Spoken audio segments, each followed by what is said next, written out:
It is a dangerous drug, and it could affect your safety even if you don't know anyone using it. We're talking about meth and the new way Ohio users make it. Investigator Sarah Buttison joined us now with information your family needs to know. And Sarah, this is pretty scary.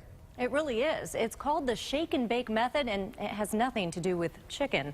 All users need is an empty bottle and other legal ingredients to concoct explosive and toxic meth labs.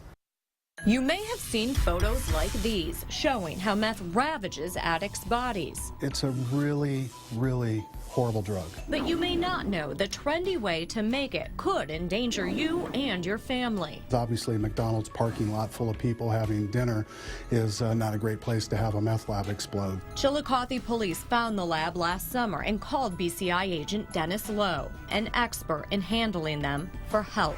When Dennis arrived, he knew the brown sludge floating in the bottle he had been asked to dispose of was dangerous.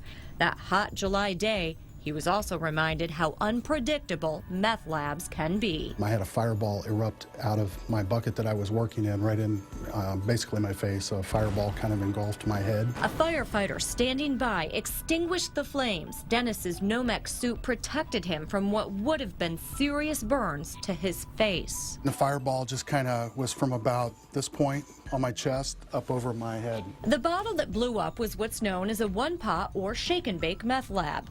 Dennis's boss, BCI agent Scott Duff, says they account for almost all of the 579 meth labs seized in Ohio this year, 203 more than were seized last year. The one-pot method has certainly kind of revolutionized the way that folks are manufacturing meth and the way we respond to those incidents. Users once needed elaborate lab equipment. Summit County Sheriff's spokesperson Bill Holland says they now need just an empty bottle and ingredients that are completely legal. Technically, you could carry an active meth lab in a backpack or in the trunk of your car and just drive around while you're cooking meth. Users often toss the toxic trash on the street or in a parking lot like in Chillicothe, where with just a little shake, the lab will quickly explode.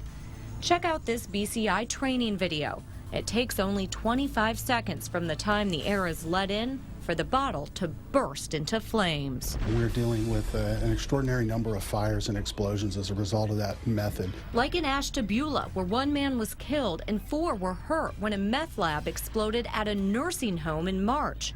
Dennis worries the death toll from meth lab explosions will continue to rise as long as addicts have a quick and convenient way to get high. I think until we get kind of maybe to the root of why people are doing this and provide them alternative things to do other than make methamphetamine, we're going to have this problem.